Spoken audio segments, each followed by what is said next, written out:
Hello everyone, welcome to another video on the 2014 Kia Sportage with the 2-liter diesel engine. Today I finally found the time to tackle a job that wraps up all the work on the front suspension, namely the full replacement of the steering tie rods and corresponding accessories, namely the boots and the clamps. Now, as I've done in the past, because I unfortunately wasn't able to do it at the beginning, I'm filming this intro after I've done the work, which means that what you're seeing here are the new parts already installed, and here you have the old parts for the left side, which I have removed. Now, one of the reasons why I did this job, as I said, was because I already touched the bushings and ball joint on the front suspension, and it made sense to change the steering components as well.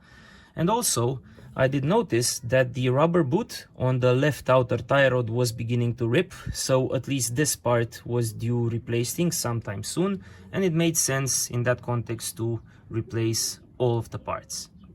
And as always, I'm gonna go back in time by a couple of hours and show you the entire replacement process in as much detail as possible. And at the time of filming, which is near the end of September 2023, our car has done 155,862 kilometers, and it's about 9.5 years old since the date of production. Just a quick mention, in case you're curious, I don't have any symptoms indicating that these components need replacing today, so I don't have vibrations in the steering wheel, I don't have any kind of weird knocks or clicks or whatever. It's more of a preventative maintenance job than anything else. And without further ado, let's get straight to work. Let's start by raising the car up and securing its front properly on jack stands. Never work on your car when it's supported only by a jack. So both front wheels are off the ground. And let's continue by removing the wheels. Now, if you have an impact gun, you can slacken and remove the nuts right now. If you have a breaker bar, you should slacken the nuts before raising the car. Otherwise, you may simply turn the wheel as you try to slacken them. You need a 21mm hex, like so.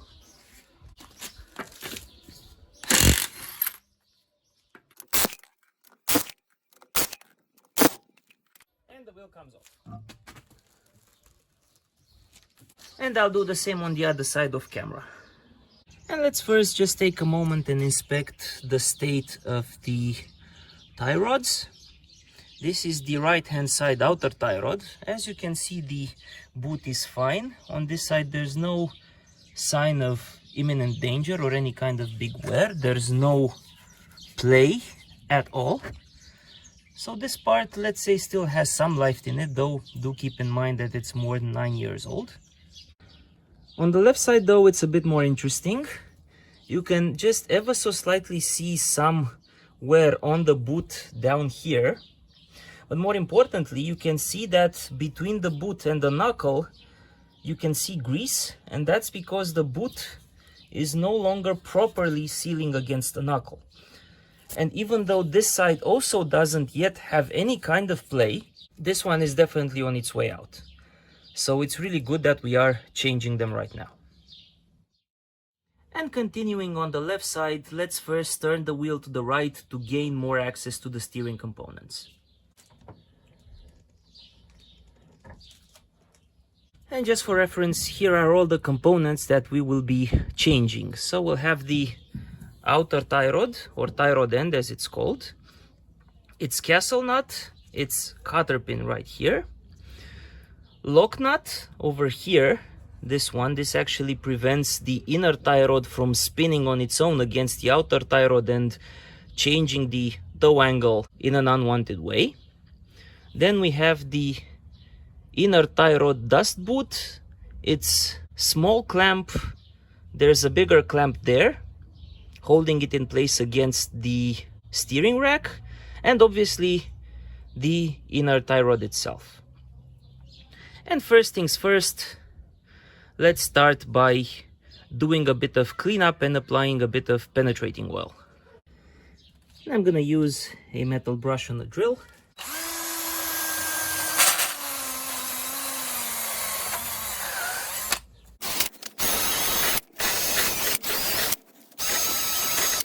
All right, and then some penetrating oil on the lock nut, or jam nut as it's called, and the castle nut as well. Then let them soak in for a while. And after waiting for a while, let's first remove the cotter pin. Take note to have a new one. When you reinstall the parts, don't reuse existing cotter pins.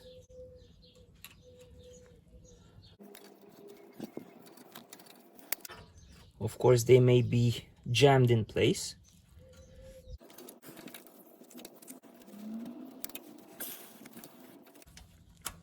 And out it comes. Next, use a size 17 hex for the castle nut and the breaker bar or an impact gun.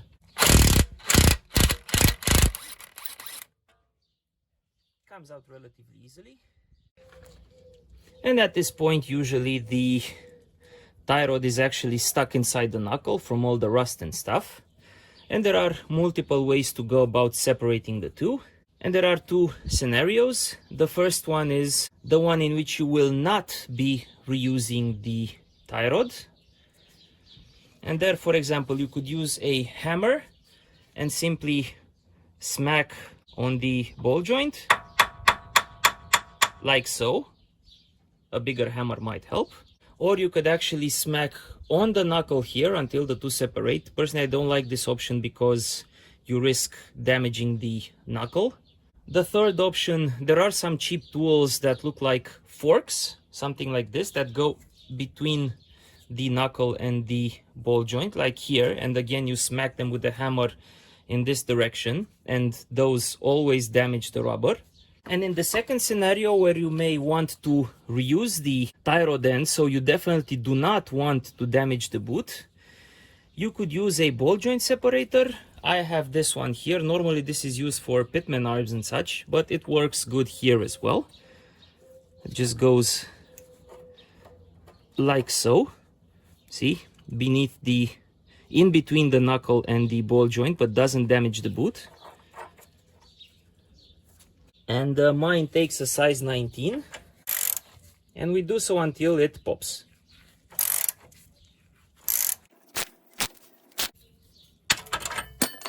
Like so.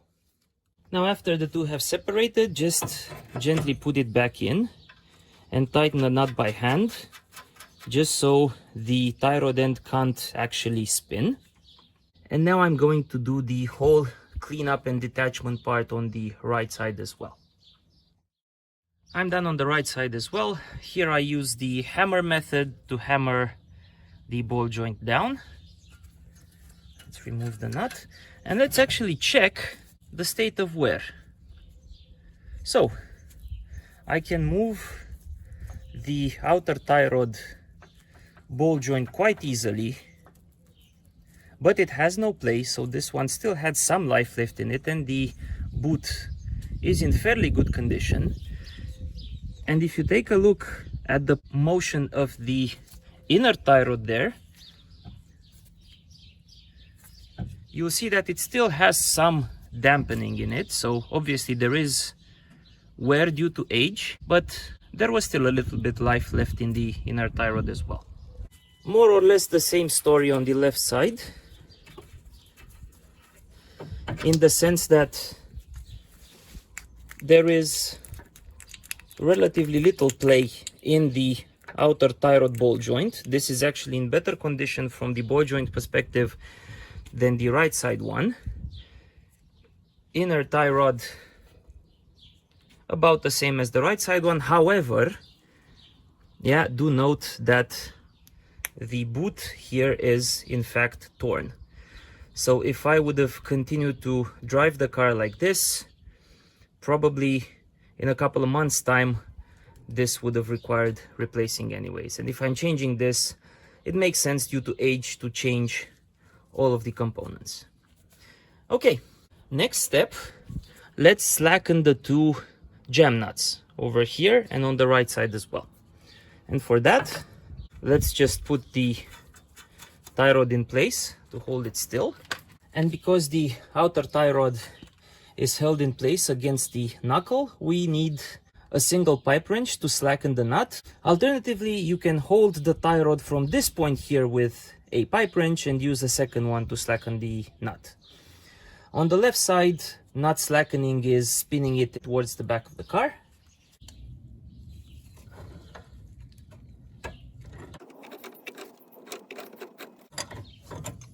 Okay, it's slackened.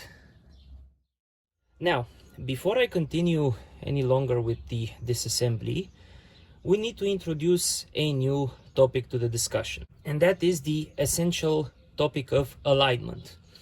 Now, since we are touching the steering components, this means that we will inevitably change the toe angle. And whenever we change inner tie rods, outer tie rods, or both, or whatever, one of the main objectives is we have to make sure that when we put the new components in, that we get the car as close as possible to the alignment it had before we remove the components. Now, a proper alignment after changing these is always mandatory, but if you mess it up really bad when installing the new parts, the wear induced in the tires and the steering components, even in those few couple of miles or tens of miles or whatever that you will have to do when you go to the garage to get the alignment, might actually be very, very significant.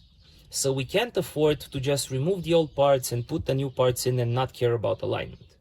And in this context, let's tackle the two possible scenarios that you may encounter. Scenario number one is the one where you only want to change the tie rod ends, or outer tie rods as they're called, so just these parts, and leaving the inner tie rods untouched. Now, you may have heard or seen a lot of videos that tell you that you should simply count the number of turns it takes to remove the old tie rod. So this was one turn, and you count them until you remove it. And then when you put the new parts in, you twist them in the same number of turns. Now, unfortunately, this method doesn't always work for one very simple reason. It's not guaranteed that the old part that you remove and the new part that you install are of exactly the same size. It may be, for example, that the threads on the new part are slightly off, longer, or coming closer towards the steering rack. They may actually be a few millimeters in. So if you just apply the counting method, what you will do is you will actually push the knuckle towards the car and your alignment will be off. So instead of that method, we're gonna go with a different, more foolproof one. And for that, let's first just put the tie rod in its original adjustment, because we just turned it this way a second ago, so we have to turn it back like so. This was the original position. And then, while holding the inner tie rod in place, untwist the jam nut as much as possible, i.e. move it as close as possible towards the steering rack. Now I'm using a French key to keep the inner tie rod in place, and here it is. Push the nut all the way to the back. However, the reason why I kept the inner tie rod in place is that I did not touch the adjustment. Okay, so the inner tie rod and outer tie rod are still connected at the same distance.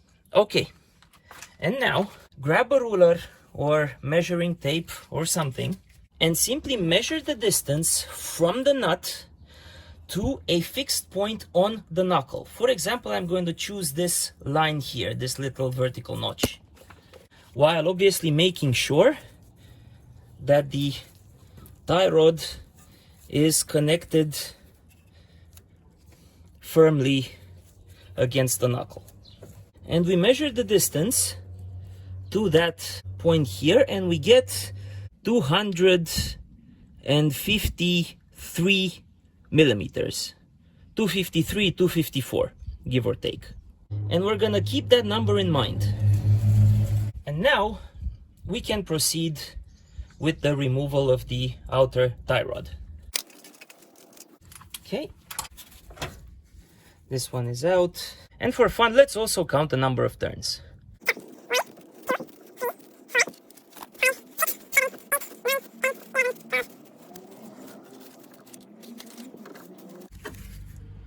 About 16 and a half. And here's the old tie rod against the new one. And here's an interesting fact. Both of them are genuine Kia. And even so, there are slight differences. For example, this bit is ever so slightly longer than this part. And if you take a look at this form here, you can see that it is slightly smaller than the one on the new part. So even between genuine parts, from model year to model year, there can be slight differences. And at this point, what you would normally do is connect the new tie rod. Let's put it in 17 turns in order to get it as close as possible to the old one's position. So that was one.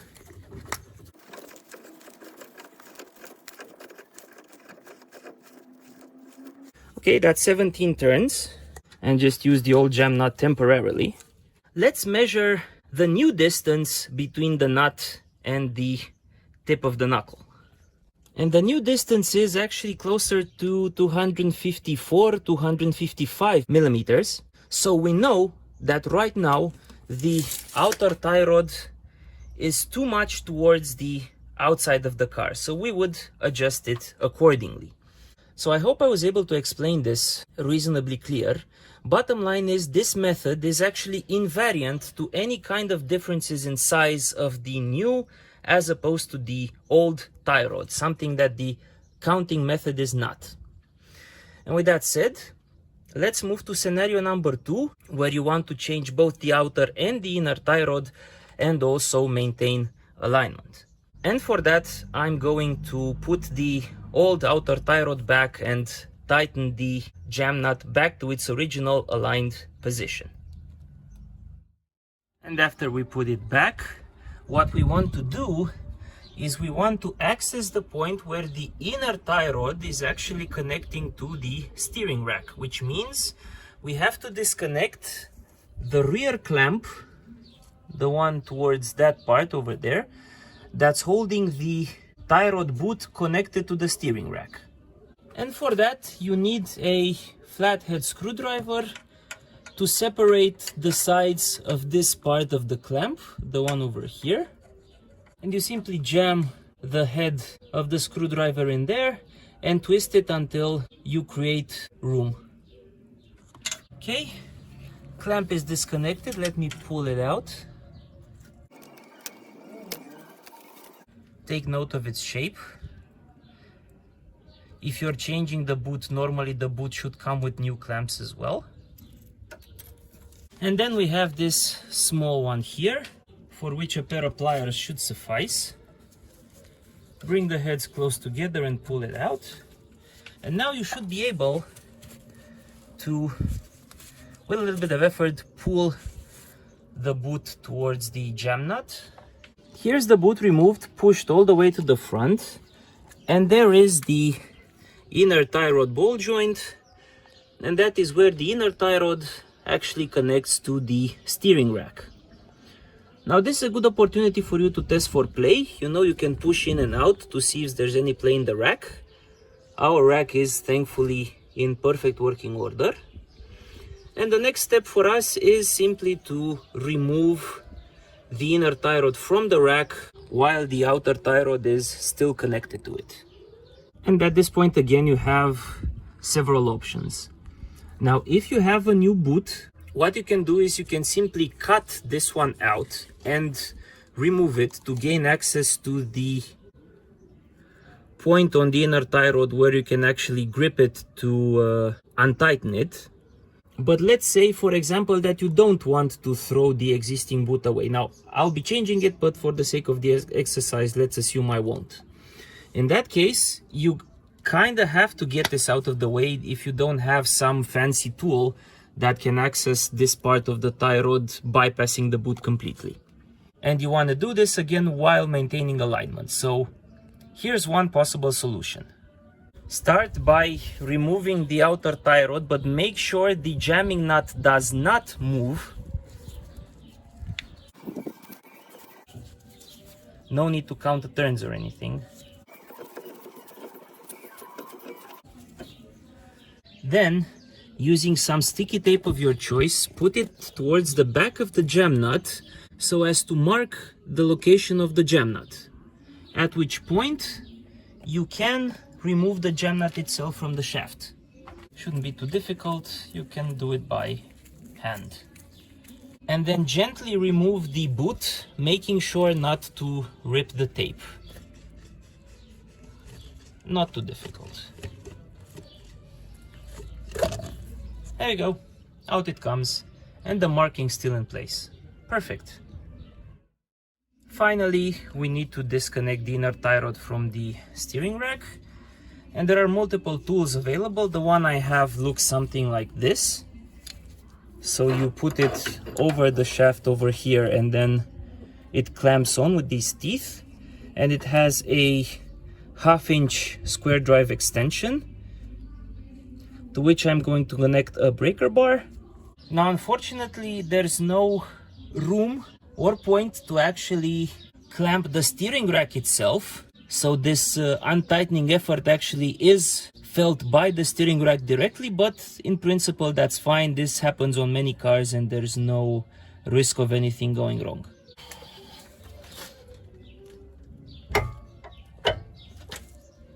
And there we go. I've slackened it off a little bit. And after slackening it off, let's remove it all together. And out it comes. And now let's connect the two tie rod components back together to their aligned positions. So first, the jam nut all the way to the marking point, which is around here. And then the outer tie rod up to the jam nut.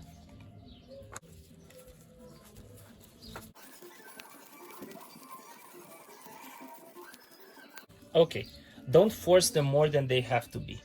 This should be sufficient. And now I'm gonna go and remove the right hand side inner and outer tie rod units using the exact same procedure. Finally, here are the two sets of inner and outer tie rods removed from the car. And now, hopefully I can link everything together and justify why I chose the steps that I did earlier. If you take a look at this one, and it's the same on the other, I actually marked a cross on this part here on the outer tie rod, whose center is aligned with the ball joint. And if you now give it a bit of thought, you'll realize that what actually defines the alignment is exactly the distance between this lip on the inner tie rod, because this thing jams against the steering rack, and this point here. So if you take an imaginary line between the edge here and this point, this is the distance that you normally adjust when you modify the toe angle. And this is the distance that we want to make sure stays the same with the new parts as it did with the old ones. And by doing this method, basically we don't care, for example, if the new inner tie rod ball joint is larger or smaller. We don't care if the outer tie rod is longer or shorter, or has a longer lip, or whatever. All we care about is the distance between this point here and the center of the cross. So now all that's left to do is to take measuring tape and measure from the center of the cross all the way to the metal lip, and we get the distance of 389 millimeters. And then here is the new inner and outer tie rods for the right hand side, and we repeat the procedure from roughly the center of the ball joint to the lip at the right, and we can see that in this case the distance is 395 millimeters. Okay, so we need to adjust inwards by a few turns and try again.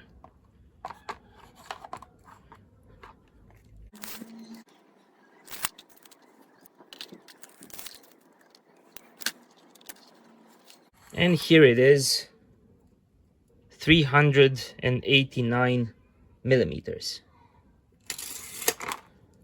Perfect. And now, just as before, take a bit of tape and mark the position of the jam nut. We remove the outer tie rod and the jam nut as well. And we can install the inner tie rod on the right hand side. And obviously repeat the exact same procedure for the left hand side tie rod set. We're back at the car and starting with the installation of the new parts. This is the right hand side and the steering shaft is extended all the way for extra room. Notice that there's no point on the steering shaft where you can hold it in place when you're tightening the inner tie rod. So we can't counter hold it as we're doing the tightening, but if it's like this, then it's designed to hold the tightening force well, so I don't expect any problems. Having said that, here is the right hand side inner tie rod with the nut marking. And here is medium strength thread locker applied. This is a M16 thread, so 16 millimeters in diameter. And we start by screwing it in place.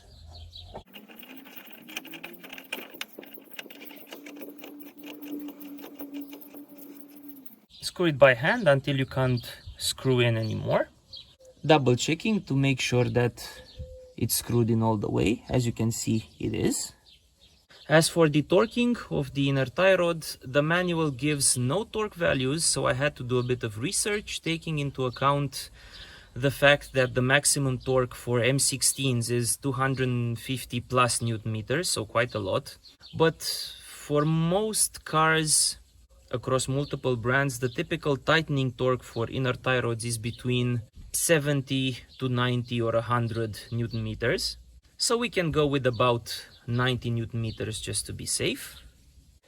Here's the torquing setup, torque wrench extension and the inner tie rod tool. I've set the torque wrench to about 100 Newton meters because obviously some torque is going to be eaten up by the extension and the part itself. And that is it. And one more detail, you see that the steering shaft has a notch plus another one on the other side. And I took a flathead screwdriver and a hammer and I beat up a little lip over there in the inner tie rod so that it aligns with the notch to effectively prevent the inner tie rod from coming loose. This, coupled with the torquing and the thread locker, should hold it in place. Here we are on the left side. Here is the new tie rod. We screw it in place. That's it. Here's the torquing.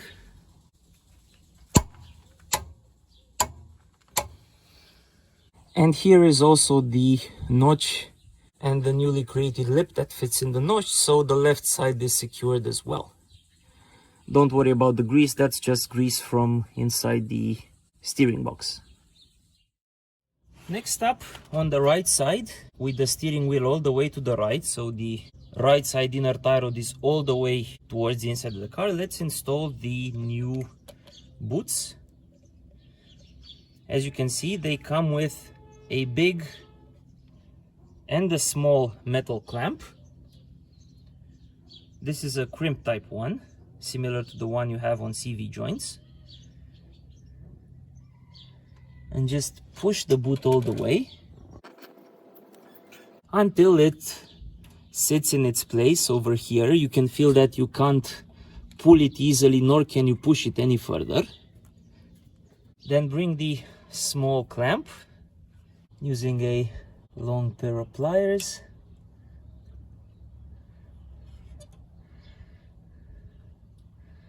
Gently put it in position, like so. Okay, this was the easiest part. The more difficult one has to do with the larger clamp that holds the boot in place against the steering rack. And I say that because right now I'm underneath the car. There's the boot and where it needs to sit.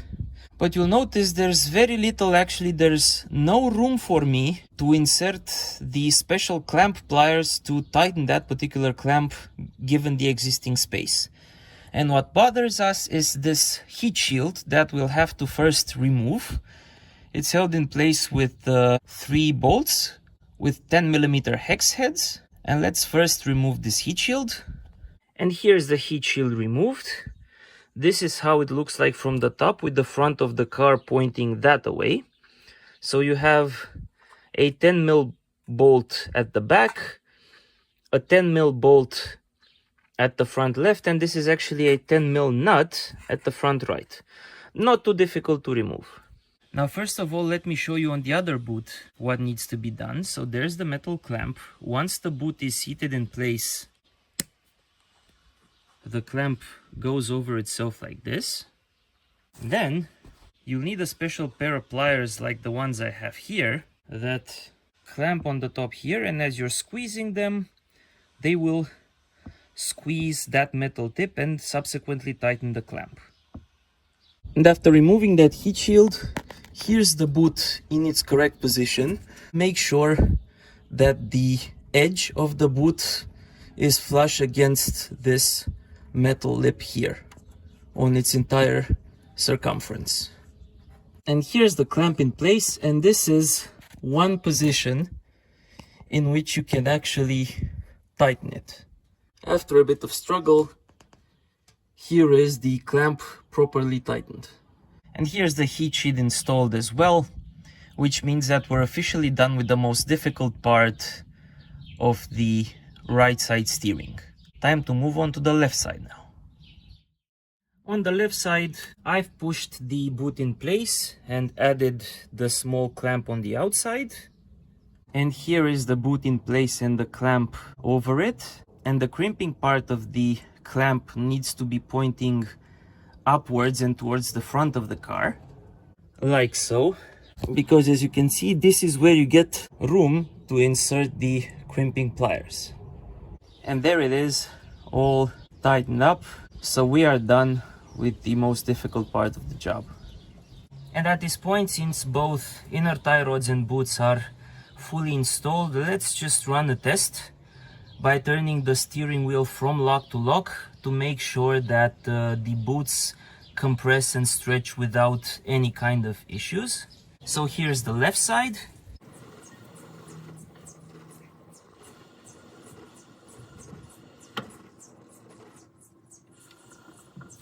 Everything appears well. And here's the right side as well.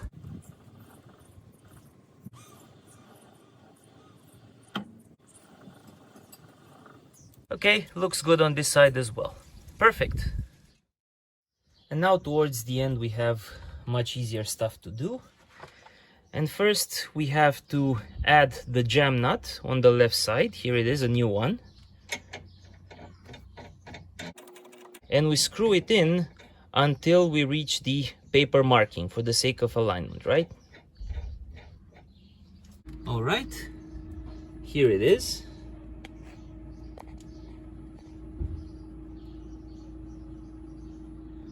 Next up, we take our new outer tie rod, or tie rod end as it's called, and we screw it in until we reach the nut, but no further. And we make sure to not move the nut or the inner tie rod in any way.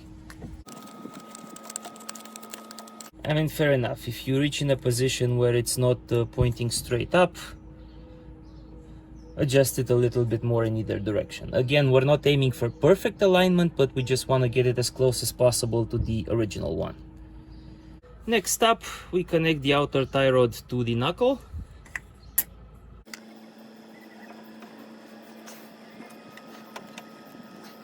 like so. Then you bring your castle nut. I bought 2 new ones with the tie rod in place. Add some medium strength thread locker if you want.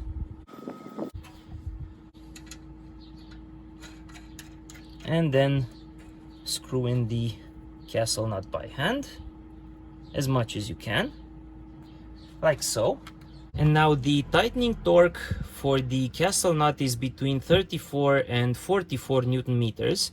But remember, we also need to align the nut with the holes for the cotter pin. So the way you go about this is we tighten to the minimum spec, which is 34 Newton meters first.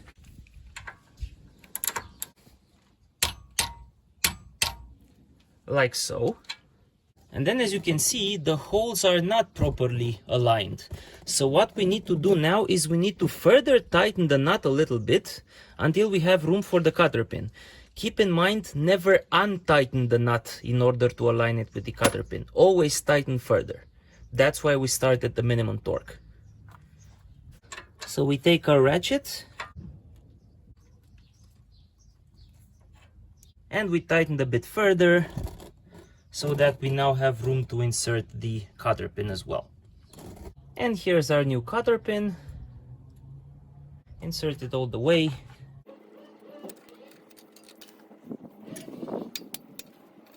And then twist the legs.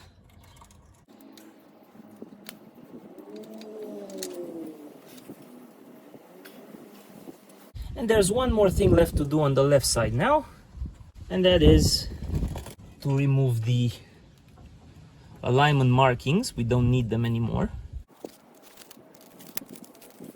And we also need to tighten the jam nut. Now, I don't have a torque for this. I haven't seen any value given in the manual. So I'll tighten it by hand as much as I can. And since I'm gonna go and do alignment anyways, it's going to get untightened and retightened there.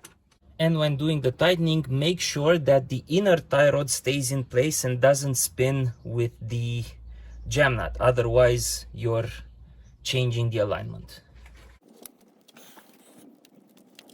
That's it. So, left side is done. Same steps on the right side. So here's the jam nut aligned to the marking. Outer tie rod installed. The torquing of the castle nut.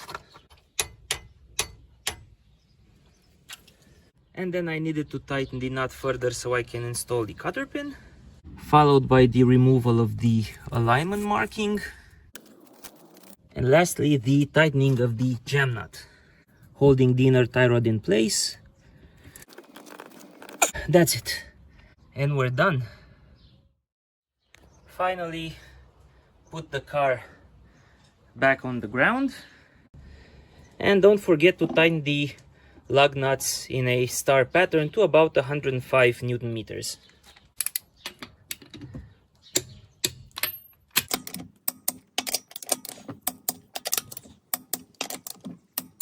Like so. And I'll do the same on the other side, obviously. And then I'm gonna take the car out for a test drive. And then tomorrow I'm scheduled for an alignment. And here we are as part of our test drive. And as you can see, the car steers just as well as you'd expect. I have no weird noises, no clunks. The car is behaving absolutely fine. A bit to the right, a bit to the left. Everything is good. So just the alignment to do. And after the successful test drive, let's move on to the conclusions. Let's first look at the alignment results. I've already explained all of these parameters in detail in the bushing replacement video on the Sportage, which came out a couple of months ago. And here are the results for the front axis. We didn't touch anything on the rear axis, only the front is relevant right now. And the most important parameter is here, 5.6 down to 0.5. This is the total convergence, or the combined toe angle for both wheels. It's given in millimeters rather than degrees. If you take a look at the bushing replacement video, you'll see that the toe angle before alignment was much bigger, about 25 combined millimeters. This time, with the procedure that I explained, we got it to only 5.6 millimeters before alignment, and that is 2.2 millimeters to the left and 3.4 millimeters to the right. So we did manage to bring them much closer to the nominal or factory values here, which confirms that the procedure that I explained works. But if you think that is too complicated, there's also the possibility of you doing a rough alignment at home. If you search on YouTube for how to do this, you'll find a procedure which involves two objects and a bit of rope connected between them, and you position the two objects such that the rope between them is parallel to the rear wheel, and then you adjust the toe angle on the corresponding front wheel so that the front wheel also becomes parallel to the rope, and you do this for both sides. Obviously, pick whichever procedure you think is easiest for you to do, but do keep in mind that you should have your car roughly aligned before you take it out on the street, even if you just take it out the street to get an alignment, because if the alignment is too far off, you'll put a lot of strain on the tires and all of the suspension components, and you may get increased wear, even if you just drive for a small number of kilometers. Moving on, two more items to talk about. First of all, with the procedure itself. Now, the procedure itself is not particularly difficult in terms of the number of steps, but as you've seen, there are some details to consider apart from the alignment part. Details such as properly tightening of the inner tie rod to the steering rack, followed by the correct clamping of the dust boot over the inner tie rod. Now, in most cases, you'll see a lot of people that just use zip ties or some of those worm type clamps, which are easier to install, but unfortunately they're not the most robust or reliable parts to use for this kind of application, which is why I went to the hassle of actually using proper clamps and crimping them in position, even though the access is not very good, as you've seen. Obviously, the problem with zip ties is they may break and you don't know when they do break, and with the worm type clamps, the clamping force is not necessarily uniform. It's higher where the actual worm gear is. So all in all, those solutions may not offer as good a clamping and inner tie rod protection as the proper type of clamp, such as the one I used. Next, talking about costs. For the parts you see in front of you, I used inner tie rods from Lemforder at 25 euros a piece. Outer tie rods were genuine OE at about 35 euros a piece, and the dust boot was from Meile at about 10 euros a piece. So in total, 70 euros per side, or 140 euros for both sides, excluding tools, additional clamps and whatnot. Obviously, your mileage may vary, but in parts alone, this is a reasonable cost estimate. And lastly, I do encourage you to pay particular attention to this kind of job if you decide to tackle it yourself, because just like with the brakes, which are extremely important for your safety, so is the steering. If you don't have the necessary tools or you don't have the confidence that you can do this job yourself, it's best to take it to a garage and have them do it for you, even if it is a bit more expensive. And once again, don't forget to get a proper alignment every time you touch your suspension or steering components on your car. And with that said, as always, thank you very much for watching this video. I hope you enjoyed it and you found it useful. If you did, please consider subscribing to help the channel grow. I wish you all a very nice day, and I will see you next time. Take care and goodbye.